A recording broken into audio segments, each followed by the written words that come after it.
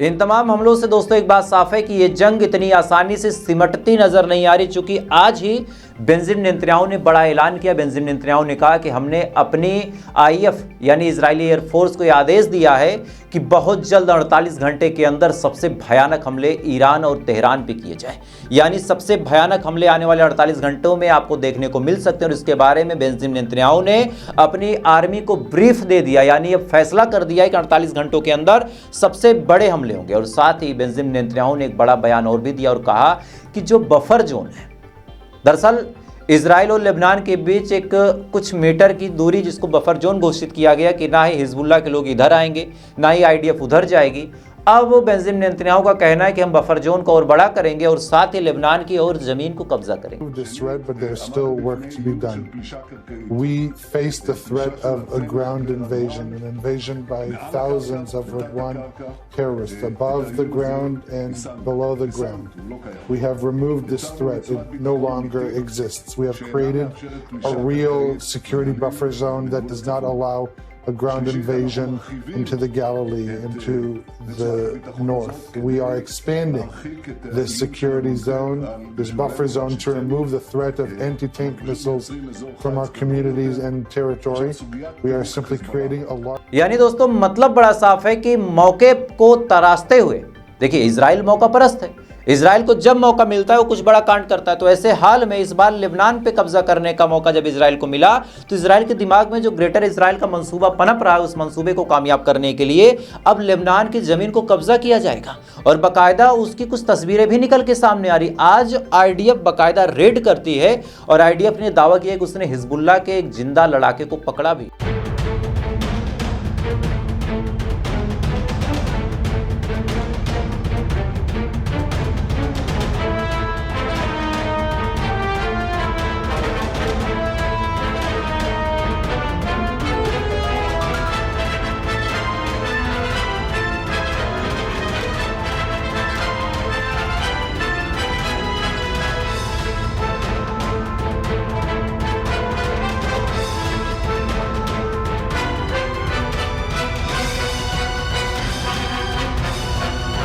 इस वीडियो में दोस्तों आप साफ तौर पे देख सकते हैं कि किस हिसाब से हिजबुल्लाह के लड़ाके को पकड़ने का ऐलान आईडीएफ ने किया और इसका मतलब बड़ा साफ है कि आईडीएफ अब लेबनान के अंदर ऑपरेट कर रही। और अगर आईडीएफ लेबनान के अंदर ऑपरेट कर रही तो इसका मतलब बड़ा साफ है कि अब आईडीएफ धीरे धीरे लेबनान के अंदर घुस के लेबनान की भी जमीन को कब्जा कर सकती है। और ऐसे हाल में अब लेबनान की सरकार गजब फंसी है। ये वही सरकार है जो अब तक कह रही थी कि ईरान के डिप्लोमेट और ईरान के जो राजदूत हैं वो लेबनान छोड़ के भाग जाएं, लेबनान छोड़ दें, इजराइल के खिलाफ ये ना बोले। और आज इजराइल ही इनकी जमीन को कब्जा कर रहा, लेकिन लेबनान की जो कठपुतली हुकूमत है वो एक शब्द नहीं बोल रही। और इसी बीच दोस्तों बड़ी अपडेट ये आई है कि लेबनान के ऊपर भी इजराइल ने बड़े अटैक किए। यानी दोस्तों मतलब बड़ा साफ है कि इजराइल अब लेबनान को टारगेट कर चुका है और लेबनान को निशाना बनाते हुए अक्सर बड़े हमले कर रहा है। और ऐसे हाल में लेबनान की सरकार को कायदे से इजराइल के खिलाफ खड़ा होना चाहिए, लेकिन ये सऊदी अरब, पाकिस्तान, इनकी क्या हकीकत, क्या हैसियत है आपको पता ही है। खैर इसी बीच दोस्तों सऊदी अरब की भी हकीकत सामने आ गई है। आज डोनाल्ड ट्रंप ने बातों ही बातों में ये बात बोल दी कि सऊदी अरब ने इस जंग में हमारी बड़ी मदद की है। जी हाँ, डोनाल्ड ट्रंप ने ये बात साफ तौर पे बोली कि सऊदी अरब ने इस जंग में हमारी बड़ी मदद की है और सऊदी अरब की ही मदद से हम इतना आगे बढ़े। क्या कुछ कहा, थोड़ा सा सुने आप। Saudi Arabia. What do you hear with Saudi Arabia? And that he has been encouraging you to do certain things related to Iran. Can you share? Well, he's a warrior. He does. Yeah, he's a warrior. He's fighting with us, by the way. Saudi Arabia has been excellent, and UAE excellent, and I will tell you, Qatar incredible. इस video में दोस्तों आप साफ तौर पे सुन सकते हैं कि कितनी बड़ी बात डोनाल्ड ट्रंप ने यूं ही बोल दी।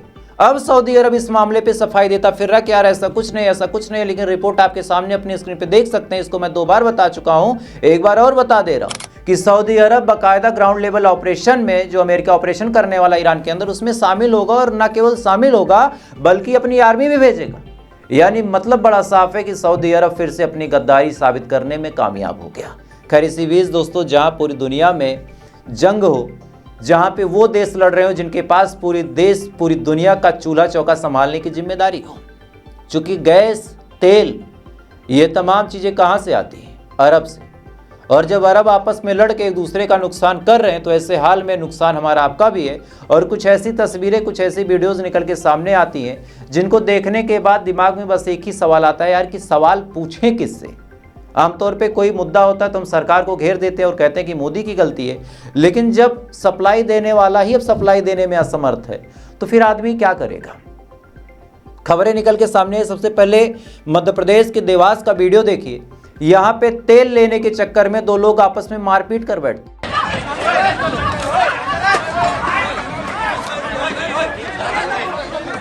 इसके अलावा दोस्तों कुछ वीडियोस अयोध्या से निकल के सामने आ रहे हैं जहां पे आप लाइन देखेंगे कि कितनी लंबी लाइन लगी है पेट्रोल टंकी के ऊपर। तो ऐसे हाल में आपका कलेजा कांप जाएगा किसी टंकी पे तेल लेते हुए। वीडियो देखें आप।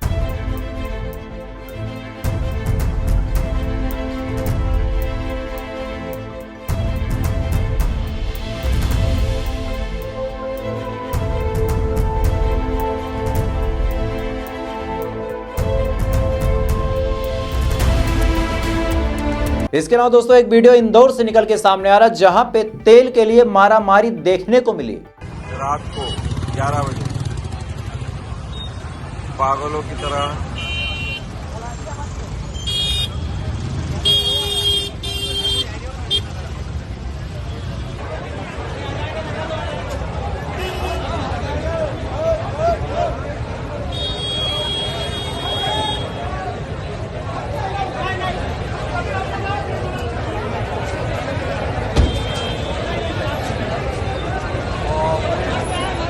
इसका मतलब बड़ा साफ है कि आज पूरी दुनिया के इस जंग के चक्कर में भारत के लोग भी जद में आ चुके हैं। जो लोग ये मजा करते थे, जो मखौल उड़ाते थे कि अरे गाजा शमशान बन रहा, अरे इजराइल मार रहा, आज उसी इजराइल और अमेरिका की करतूत की वजह से आपके घर में चूल्हा नहीं जल पा रहा होगा। लेकिन फादरलैंड से इतनी लॉयल्टी है कि ये नहीं कहेंगे कि यार अमेरिका के चक्कर में ये सब हो रहा। मतलब फादरलैंड से इतनी लॉयल्टी है इनके अंदर कि मुंह में दही भी थोड़ा अच्छी चीज होती, कुछ और ही जम जाता है इनके, ये बोल नहीं सकते। अगर ये टाइम से क्रिटिसाइज किए होते, कम से कम देखिए एक कहावत होती है कि जंगल में आग लगी और जब आग लगी तो सारे जानवर भागने लगे। इसी दौरान एक मक्खी थी जो बार बार नदी में जाती, अपने पंख को गीला करती और गीला करके आती और उस आग पे अपने पंख को झिटक देती। इस चीज को एक तोते ने देखा। जब तोते ने इस चीज को देखा तो तोते ने कहा कि पागल हो, इतनी बड़ी आग लगी है, तुम्हारे पंखों के पानी से आग बुझेगी? तुम्हें लगता है तुम्हारा दिमाग खराब है? मक्खी ने पता है क्या कहा? मक्खी ने कहा कि मुझे पता है कि आग नहीं बुझेगी, मुझे यह भी पता है कि आग मेरा घर खा जाएगी, लेकिन जब इस आग का इतिहास लिखा जाएगा तब मेरी गिनती आग बुझाने वालों में होगी, ना कि भागने वालों में। तो अगर मोदी साहब शुरू से सत्य की तरफ खड़े हुए होते, मोदी साहब शुरू से इजराइल की हरकतों को क्रिटिसाइज किए होते, मोदी साहब अगर डोनाल्ड ट्रंप की बात इतनी ना मानते, डोनाल्ड ट्रंप इतना मनमानी ना करता, तो शायद आज हम भी सुरक्षित होते। जैसे श्रीलंका के बारे में ईरान ने बड़ा ऐलान करते हुए कहा कि श्रीलंका में तेल और गैस की कमी होगी, तो उस तेल और गैस की कमी को हम पूरा करेंगे। सोचिए क्या हम श्रीलंका से भी गए गुजरे हैं? सोचिए क्या हमारा वजूद श्रीलंका से भी कमजोर है? क्या हमारी डिप्लोमेसी श्रीलंका के आगे भी फेल है? वो श्रीलंका जहां पे गृह युद्ध हो गया था, वो श्रीलंका जहां पे तख्ता पलट हो गया, वहां की भी डिप्लोमेसी, वहां की भी डेमोक्रेसी हमसे फार बेटर है। यह सवाल अगर कोई पूछ ले तो उठा के उसको जेल में डाल दिया जाएगा, मुकदमे लाद दिए जाएंगे। मैं ये नहीं कहता कि जो क्राइसिस है इसमें मोदी साहब की जिम्मेदारी है, कोई गलती। भाई जब सप्लाई नहीं आ रही तो मोदी क्या करेंगे? गोबर से या फिर नाली से गैस बनाने की बात बोल दी, अलग बात है, बंद थोड़ी ना जाएगी। लेकिन तकलीफ तब होती है कि जब आप सही को सही और गलत को गलत नहीं कह पाते, और चलिए आपने इधर उधर लीपापोती की, उसके बदले में आपको कुछ फायदा होता। जैसे ये जंग चल रही थी, अमेरिका हमको भर भर के तेल और गैस देता तो चलो हम कहते कि देखो मोदी साहब ने कितने सही टाइम पे चीज़ों को भाप लिया, अमेरिका से दोस्ती कर ली, देखो हमारे पास कोई दिक्कत नहीं। लेकिन जब हमें दिक्कत का सामना करना ही है तो हम वहाँ पे जाके झुके क्यों? ये सवाल हर खुददार इंसान को पूछना चाहिए और आपको भी पूछना चाहिए। इस वजह से आज पहली बार कह रहा हूँ कि इस वीडियो को हर जगह शेयर कीजिए। बहुत सारे लोग जो मेरी वीडियो को देखते हैं, मैं किसी को कॉपीराइट नहीं देता, आप वीडियो को काट लें, फेसबुक पे डालें, खूब डालें, शेयर करें, ताकि जनता को वो असल मुद्दे पता चले। जो ईरान की जंग को देख के सुबह चाय पी रहे थे, कह रहे होगा हमसे क्या, आज देख लो चाय के लिए गैस खत्म है। बाकी जो समझदार और दिलदार हैं वो पहले भी मेरे साथ थे, आगे भी रहेंगे। खैर, तो फिलहाल अभी के लिए बस इतना ही। लेकिन जाते जाते एक बड़ी अपडेट आपको दे दूं कि खबर निकल के सामने आई है कि इजराइल हर घंटे ईरान की 10 मिसाइलों को झेल रहा है। यह अपने आप में बड़ी अजीब अपडेट है कि यार हर घंटे ईरान 10 मिसाइल मार रहा। अब हर घंटे 10 मिसाइल मार रहा तो कितनी मिसाइलें अब तक ईरान ने मारी होंगी और कितना नुकसान हुआ होगा, यह तो अब इजराइल जाने या ऊपर वाला जाने। खैर, समझ गए होंगे, क्योंकि ये अपनी खबरों को बड़ा छुपाते हैं। तो फिलहाल अभी के लिए बस इतना ही। बाकी थोड़ी देर बाद आपसे फिर मुलाकात होगी ऐसी किसी खबर के साथ। तब तक आप अच्छे रहें, खुश रहें, अपना ख्याल रखें, अपने देश का ख्याल रखें। जय हिंद, ऊपर वाला आपकी हिफाजत।